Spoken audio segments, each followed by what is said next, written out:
النوع الثالث والعشرون.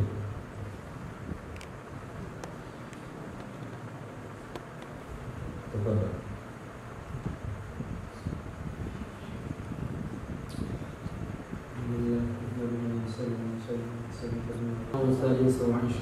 Nauk yang ke-23.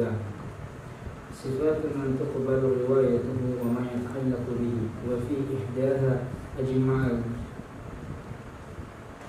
jamaahiru min a'immatil hadis wal fiqh annahu yushtaratu fihi an yakuna 'adalan dhabitan bi an yakuna musliman balighan aqilan saliman min asbabil fisq wa khawarim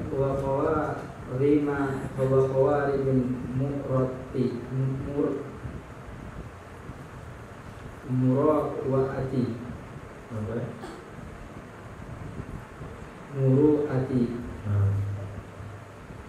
mutaqayyidan hafizan in haddatha min hifdhihi dhabitan bi kitabihi in haddatha minhu aliman bima yuhillu makna in ruya bihi. Asaniyatu tasbih satu terjemah satu.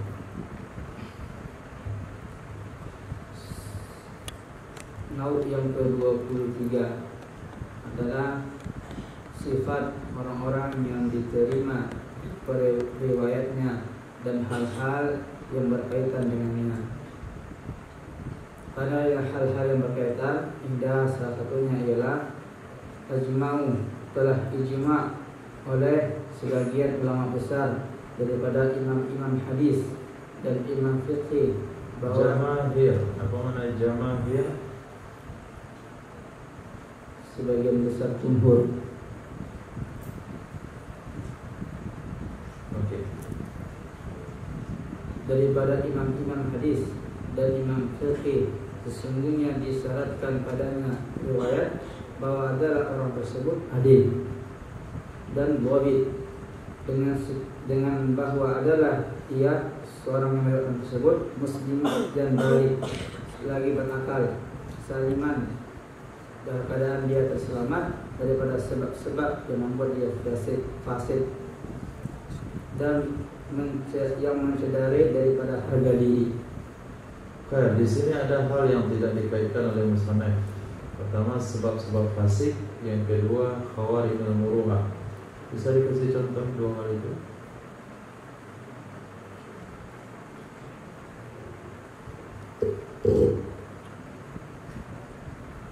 Apa nih, contoh-contoh daripada asbab fisik?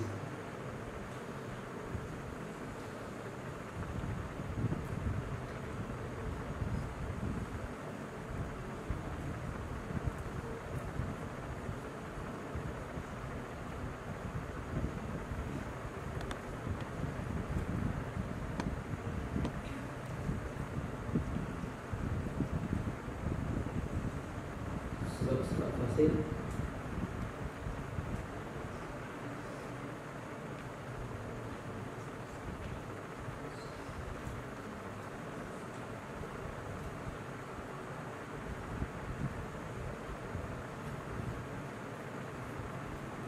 dia sering memberikan kesaksian palsu. Salah satu contohnya. Secara globalnya apa? Secara globalnya orang yang melanggar larangan-larangan Allah. Kemudian khawarij al-muru'ah, yang mencederai harga dirinya. Ini tidak pantas seseorang yang bayar hadis berbohong misalnya. Berbohong bukankah itu termasuk asbabul fusuq? Ya, semuanya.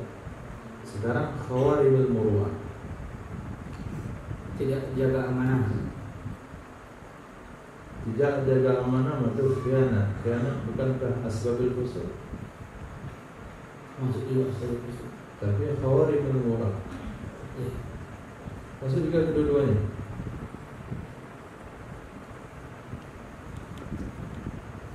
Mencacinya. Mencaci. Maka akan berjalan. Pergi nggak pakai peci. Itu termasuk khawarijul muru'ah. Kalau dia perawi hadis, hadisnya jadi dhaif. Lanjut.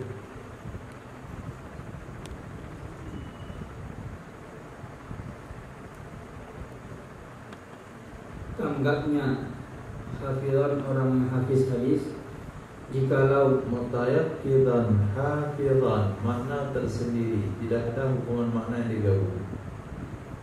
Mutayaqqidan hafizan,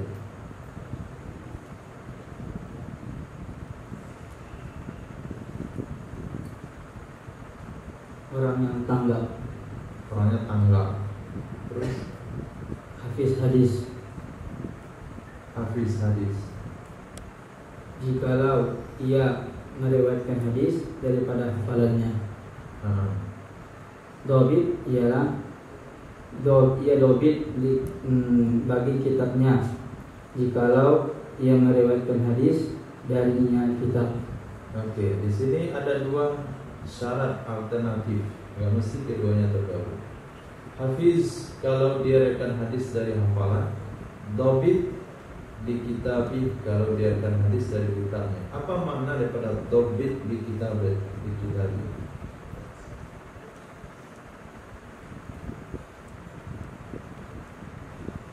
Dobit di kitabi maksudnya dia sudah pasti tidak mengakar-ngakar lagi dalam kitab. Maksudnya di ini min tabdil wa taghayyur, daripada mengganti dan merubah.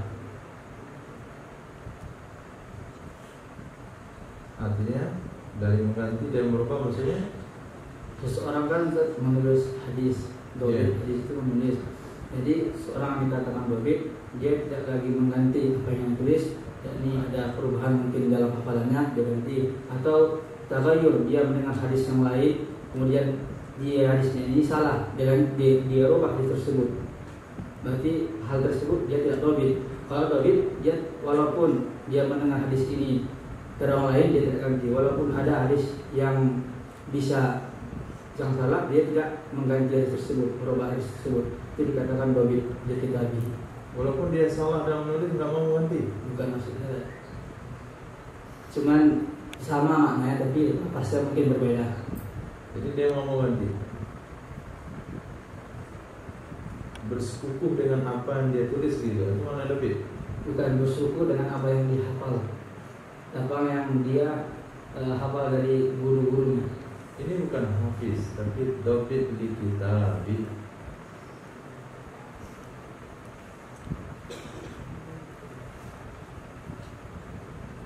Seseorang meriwayatkan hadis dengan kitab, Ya. berarti seorang yang meriwayatkan hadis dengan kitab, dobit tersebut tidak lagi diganti kata-katanya, tidak lagi diganti lapas-lapas dalam kitab tersebut. Walaupun salah, Tidak. walaupun dia tahu itu salah nggak mau ganti lagi.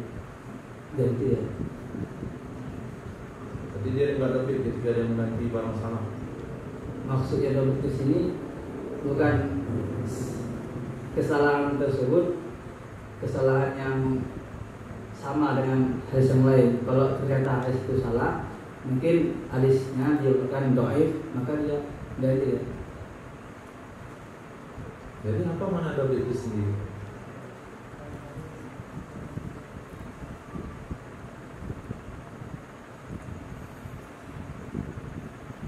Dia tulis, seorang dobit adalah seorang yang menulis hadis di satu kitab dengan hafalannya dari guru-gurunya, dan dia bersekukuh tidak akan mengganti dan tidak akan berubah. Walaupun ada orang membuktikan bahwasanya dia tulis itu salah. Mungkin ditinjau lagi ya. Hah? Ditinjau. Kemana dia pergi meninjau? Salahnya dilepas atau di makna. Kalau dilepas mungkin dia tidak akan bermasalah. Kalau di makna mungkin dia akan ganti. Kalau di mana tentu orang menerjemahkan yang salah.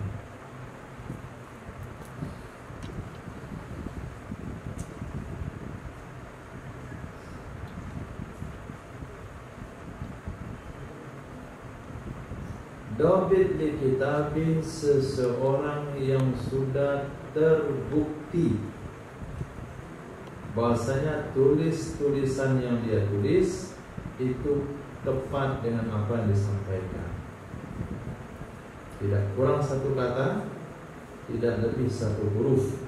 Begitu dia punya kemampuan dalam menulis. Itu mana ya? Dobit. Tapi kalau sekiranya dia ditugaskan menulis ceramah misalnya, penceramah bilang mencari, dia tulis mencuri, nanti dia nggak dobit. Penceramah bilang dia bilang kepada, berarti dia nggak dobit. Jadi dobit itu orang sudah terbukti kemampuan dia dalam menulis, tidak menambah dan mengurangi apa yang dia dengar. Punya kemampuan itu, nah itu mana ya? Dobit dalam menulis. Terus aliman, orang itu tahu dengan sesuatu yang menempati makna jikalau ia melewatkan dengannya makna. apa maksudnya itu? Maksudnya sama kayak dobit, dia sudah pasti meyakini apa yang dia hafal daripada maknanya. Dia tidak akan tukar lagi, walaupun nanti ada makna yang sama. Aliman bima yuhailul makna. Aliman bima yuhailul makna. Orang itu tahu dengan sesuatu yang menepati makna. Maksudnya apa? Orang tersebut tahu makna itu tepat.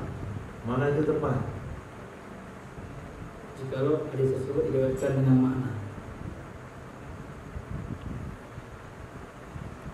Baik. Yang kedua, As-saniyatu tasbitul adalatu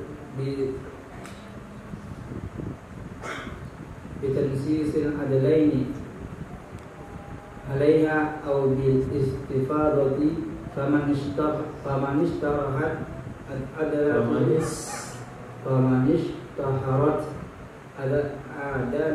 adalatahu bain ahli ilmi bain ahli ilmi wa sa'astana'i alaihi biha.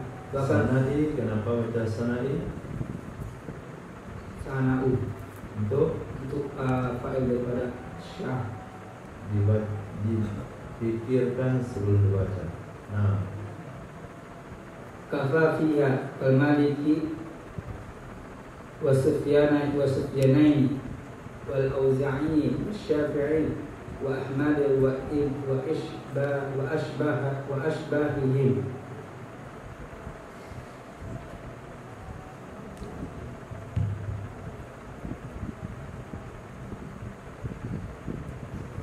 Fatawassa'a ibnu Abdul Barri fihi faqala kullu hamili ilmin ma'ruf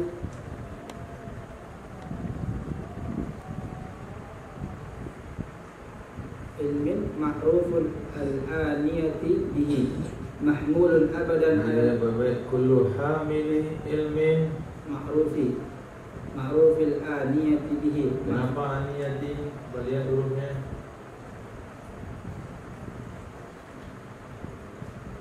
Inayati. Nah, mahmulun abadan ala al-adalati hatta tabayyana hatta yatabayyana jurhahu wa qawlu hadha ghairu mardi.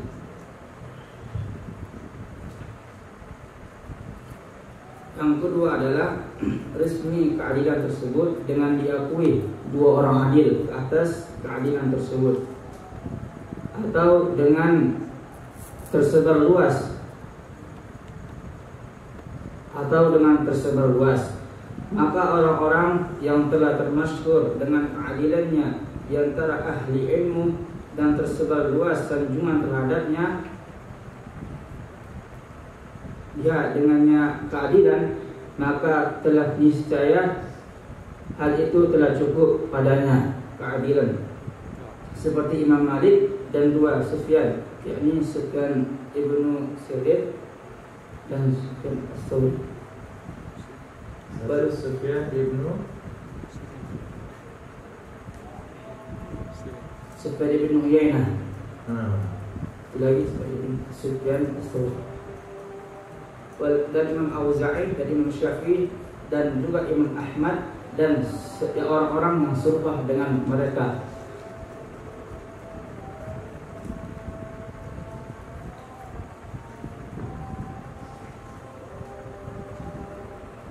Dan telah memberi kelonggaran oleh Imam Ibnu Abdul Bar padanya keadilan. Kepala Imam Abdul Bar berkata, setiap orang yang memikul ilmu yang diketahui dengannya, yang diketahui bantuan atau pertolongan dengannya, yakni orang yang memikul ilmu tersebut, itu niscaya dianggap itu selama-lamanya berada di atas keadilan, sehingga terbukti catatannya, cacatnya. Dan ini perkataan ini dan perkataannya Imam Ibnu Abdul Bar ini tidak diresmikan. Tidak resmi. Tidak resmi. Tidak direstui. Siapa yang merestui? Tidak direstui oleh ahli hadis. Fair, kita sambung penjelasannya setelah ada.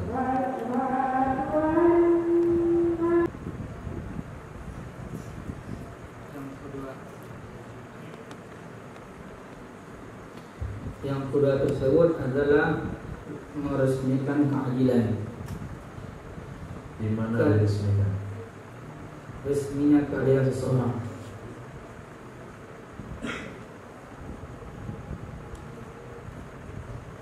Resmi keadilan dengan diakui dua orang yang adil. Jadi seseorang dikatakan adil adalah syaratnya adalah diakui oleh dua orang yang adil terhadap keadilannya, atau dengan tersebar luasnya keadilan tersebut. Maka orang-orang yang sudah tersebar luas, termasyhur keadilannya di antara ahli-ahli ilmu dan tersebar sanjungan terhadap keadilannya di antara ahli-ahli ilmu, maka itu sudah cukup dikatakan orang tersebut adalah orang adil. Sebagaimana Imam Malik sudah termasyhur dengan keadilan dan kesanjungan terhadap keadilannya, dan Imam Sufyan tadi, kemudian juga Imam Auza'i dan Imam Syafi'i dan Imam Ahmad dan orang-orang yang serupa dengan beliau.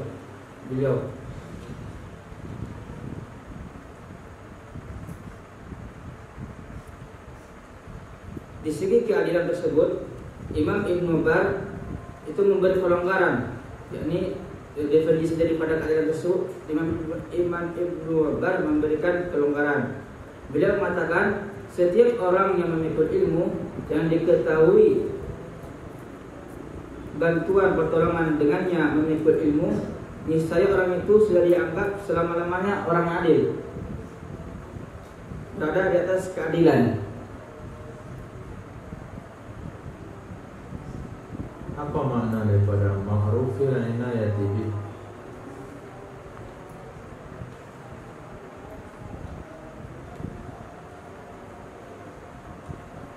Diketahui bantuan dengannya orang yang memikul ilmu. Diketahui bantuan dengannya. Apa maksudnya? Setiap orang yang memikul ilmu dan dia banyak membantu kesalahan-kesalahan dalam hadis, yakni dia bantu dengan ilmu yang dia pikul, maka itu sudah dianggap dia adil. Dia sudah dianggap selama-lamanya berada di atas keadilan. Maksudnya orang-orang yang punya kontribusi dalam dunia keilmuan Islam. Ma'rufil inayati bih, orang-orang yang punya kontribusi dalam keilmuan Islam. Ada dia memberikan penjelasan tentang ini, kitab karangannya, menjadikan panduan sebuah pendidikan dan sebagainya. Itu maknanya ma'rufil inayati bihi ilmihi. Oke, pernyataan tersebut Kedatangan tersebut ini tidak direstui.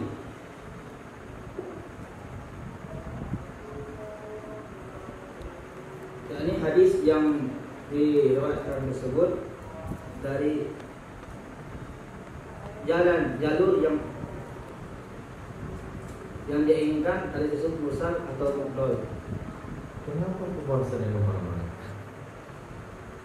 Pernyataan imam tersebut, pernyataan Imam Ibnu Abdul Bar ini tidak direstui oleh ahli hadis tentang orang yang memikul ilmu dari saja tentang mendefinisikan sebuah keadilan. Imam Ibnu Abdul Bar terlalu longgar menilai ahli hadis itu adil atau tidak. Menurut beliau, setiap orang yang mempunyai ilmu dan punya kontribusi dalam agama, maka orang itu dianggap adil buat selama-lamanya. Statement seperti itu tidak diterima oleh ahli hadis. Kalau demikian pernyataan yang disampaikan, maka pada hari ini bisa kita pahami banyak yang mengemban sebuah ilmu, menisbahkan diri kepada ahli ilmu, tapi tidak kita lihat keadilan di dalam kehidupannya. Adil dalam artian bukan adil dalam membagi, tapi adil tidak berkepalan di atas dosa kecil dan tidak terlibat dalam dosa besar. Pembahasan setelahnya An-Nawal Hadis Wasasun.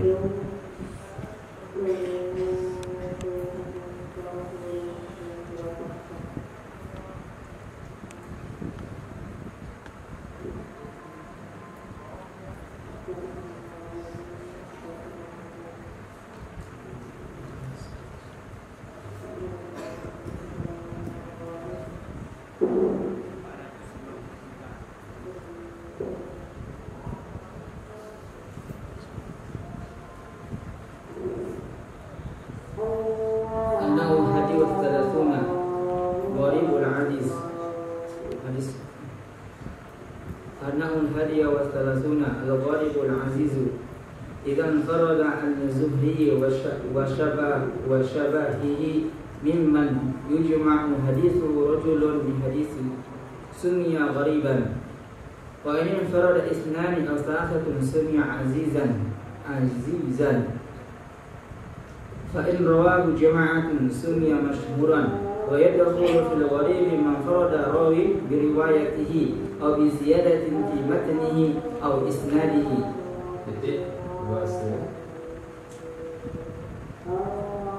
Nauk yang ke-31. Hadis gharib dan hadis aziz. Jikalau apabila tersendiri meriwayatkannya hadis,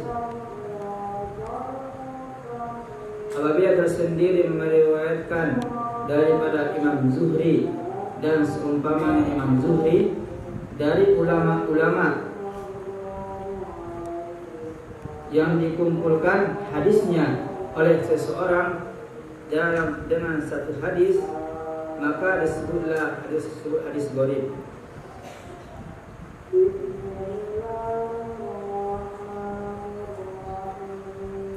Dan jika tersendiri 2 orang atau 3 orang, maka disebutlah hadis yang ajiz, hadis ajiz. Dan jikalau sumia dinamakan ajizan, dinamakan ajiz. Hadis lemah. Lemah.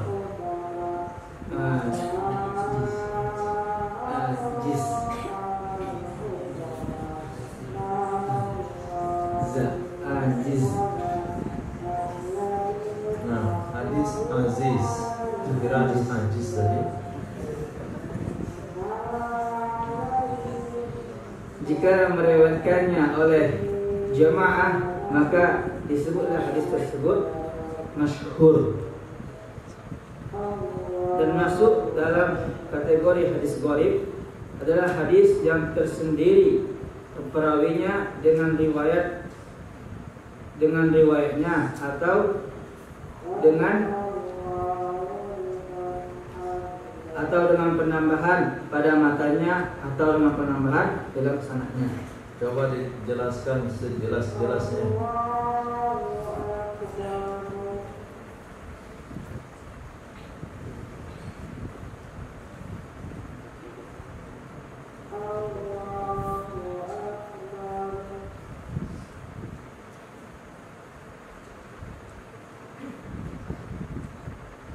Jika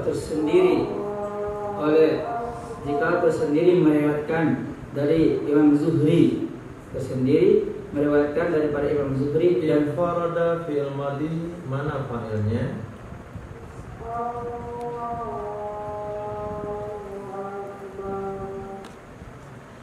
Seseorang.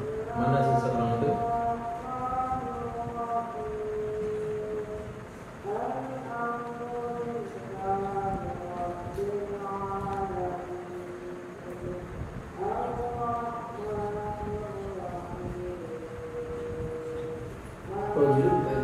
Rajulun, oke.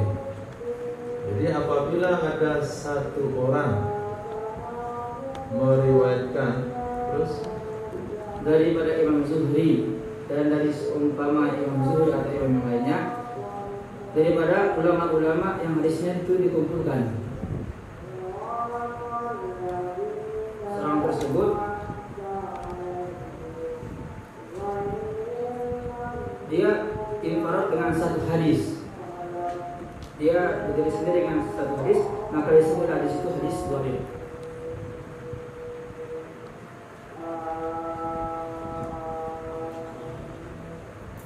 Dan ini orang yang meriwayatkan hadis, seseorang yang meriwayatkan hadis daripada Imam Zuhri atau selain Imam Zuhri, dari orang-orang yang dikumpulkan hadisnya. Orang tersebut tersendiri dengan satu hadis, maka dia disebut hadis gharib. Atau mengerti yang apa disampaikan? Gharib hadis, yang disebut gharib hadis. Oke, hadis itu disebut hadis gharib. Bagaimana hadis itu disebut hadis gharib? Yakni seseorang meriwayatkan daripada Imam Zuhri atau imam-imam lain, daripada imam-imam yang hadisnya itu dikumpulkan. Yakni banyak orang-orang yang mengumpulkan hadisnya, cuman orang ini tersendiri dengan satu hadis, tapi dinisbahkan kepada imam-imam yang imam ini hadisnya banyak dikumpulkan orang-orang lain. Oke, berarti orang lain tidak ada meriwayatkan hadis dari imam itu? Ada. Banyak, tapi hadisnya itu nggak ada. Satu orang ini beda hadisnya. Oh, beda hadisnya. Infarad tersendiri. Maka hadis itu sebuah hadis. Oke, lanjut. Jikalau tersendiri, yakni hadis tersebut infarad dua orang, tadi kan satu orang, sekarang dua orang atau tiga orang, maka tidak disebut lagi hadis gharib, tetapi disebut dengan ajiz. Hadis ajiz. Aziz. Yang mana betul, aziz atau ajiz? Ajiz. Oke.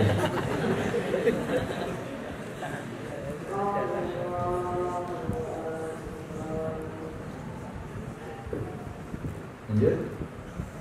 Jikalau meriwayatkannya oleh jamaah, tadi kan dua orang, tiga orang, ini jamaah meriwayatkannya yang tersendiri, maka hadis tersebut dinamakan masyhur. Enggak lagi gharib, enggak lagi ajiz, tapi masyhur.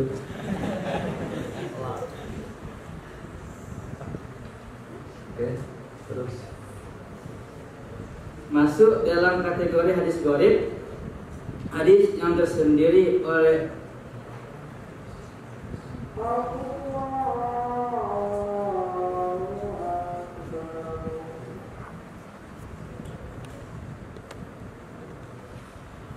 termasuk juga dikategorikan hadis-hadis jika dikategorikan hadis gharib, hadis yang tersendirilah perawi dengan meriwayatkannya hadis dengan ada penambahan dalam matanya atau dengan tersendirinya perawi meriwayatkan hadis dengan penambahan dalam matanya atau penambahan dalam sanadnya. Lanjut.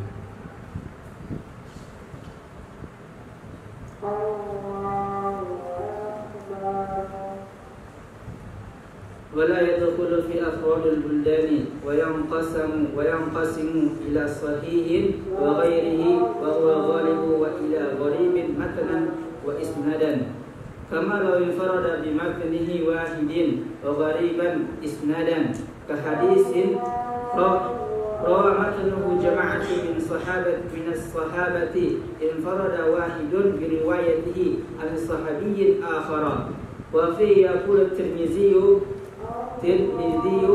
غريب من هذا الوجه ولا يوجد غريب مثلا ولا لا إسنادا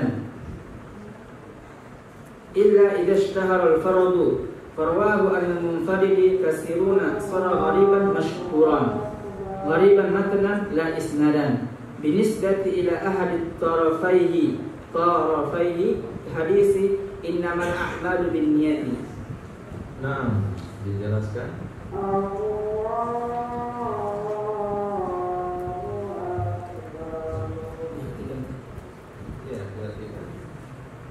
Tidak termasuk dalam kategori hadis gharib tersendiri negeri. Tadi kan orang yang tersendiri, ini negerinya tersendiri. Maksudnya apa itu? Negeri yang meriwayatkan hadis. Bukan. Jadi apa maksudnya? Orang yang meriwayatkan itu satu negeri saja. Oh, yang farad itu satu negeri tersebut. Orang-orang, maksudnya orang-orang yang di dalam negeri tersebut.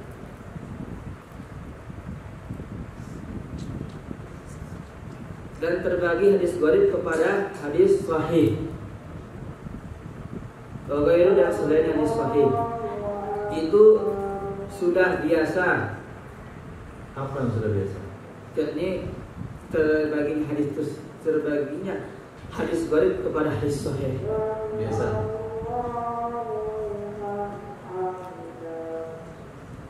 Di sini itu sudah biasa ya. Ya maksudnya yang biasa itu apa? Terbagi tersebut, terbagi hadis gharib. Hadis gharib terbagi kepada hadis sahih dan kepada hadis yang tidak sahih. Yang tidak sahih itu yang biasa. Yang hadis gharib terbagi kepada hadis sahih itu biasa. Itu yang sering terjadi. Yang sahih ada juga. Nah, dan terbagi juga hadis gharib matan atau sanadnya, yakni sahih dan tidak sahih, matan dan sanadnya. Sebagaimana jikalau tersendiri dengan matanya oleh satu orang dan gharib sanadnya sebagaimana tersendirinya sebagaimana jikalau tersendirinya seseorang dengan sebagaimana jikalau tersendiri dengan matanya oleh satu orang.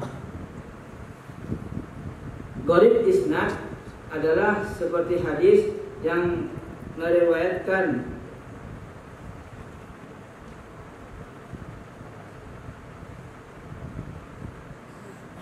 Gharib isnad adalah seperti hadis yang meriwayatkan matanya hadis oleh sekelompok ulama daripada sahabat dari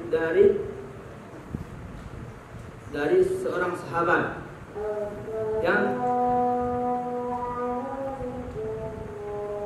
yang tersendiri satu orang dalam meriwayatkan hadis dari sahabat yang lain.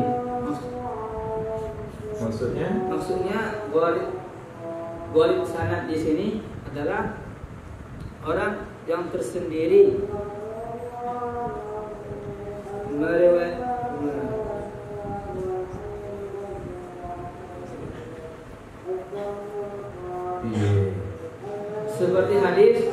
seseorang yang meriwayatkan hadis tersendiri daripada satu sahabat, sedangkan jamaah sedangkan seluruh jamaah itu sahabatnya itu sama lah. Cuma dia sahabat ini beda. Oke, itu disebut dengan gharib isnad.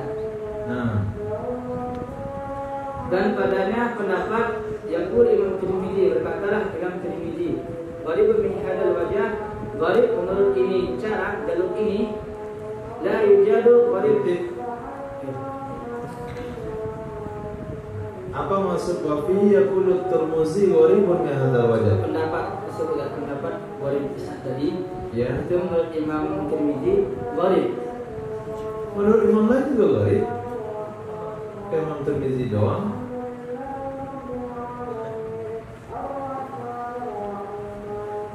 Berarti yang dibahas tadi Imam Tirmidzi saja. Ini mustalah hadis Imam Tirmidzi.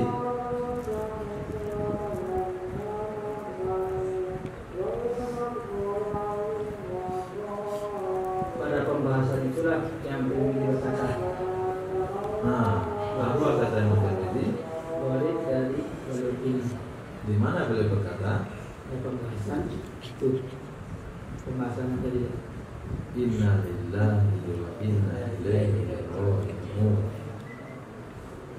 Di dalam kitab Sunan At-Tirmizi,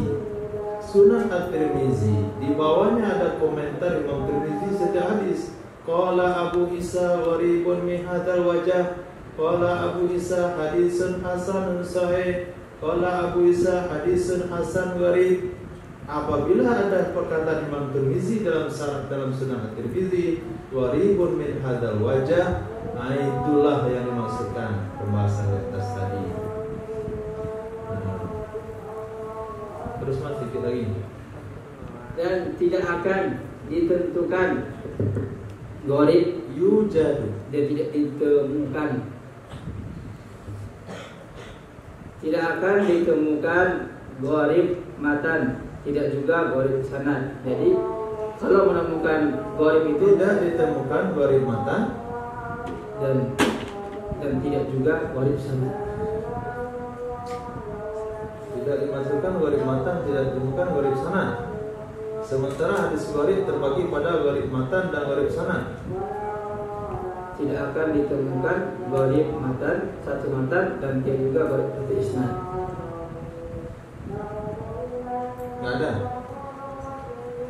Nggak ada gharib matan, nggak ada gharib sanad. Maksudnya salah satunya. Terus salah satunya maksudnya apa?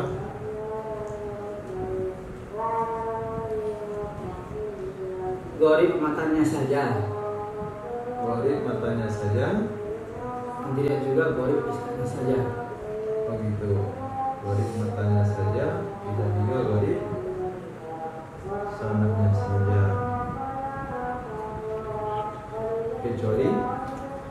Kecuali jikalau termasuklah, kecuali apabila jika termasuklah al-faradu sendirian tersebut, riwayat hadis secara sendiri tersebut, maka meriwayatkannya hadis dari orang sendirian tersebut.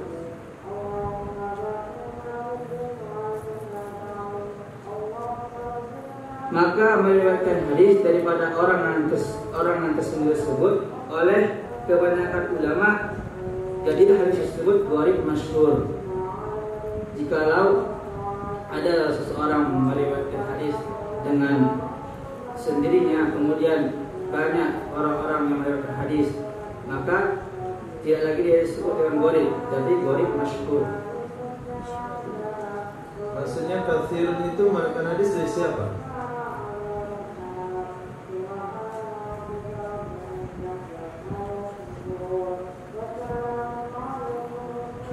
Dari orang yang munfarid tadi.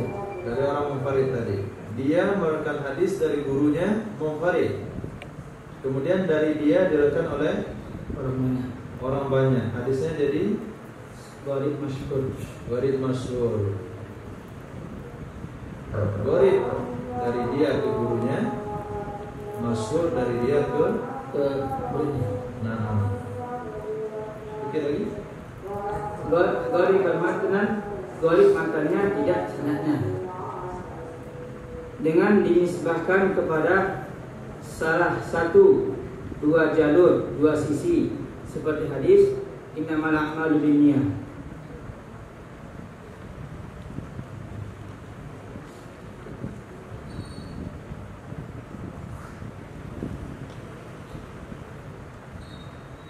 Jadi hadis innamal a'malu binniyah itu hadis gharib.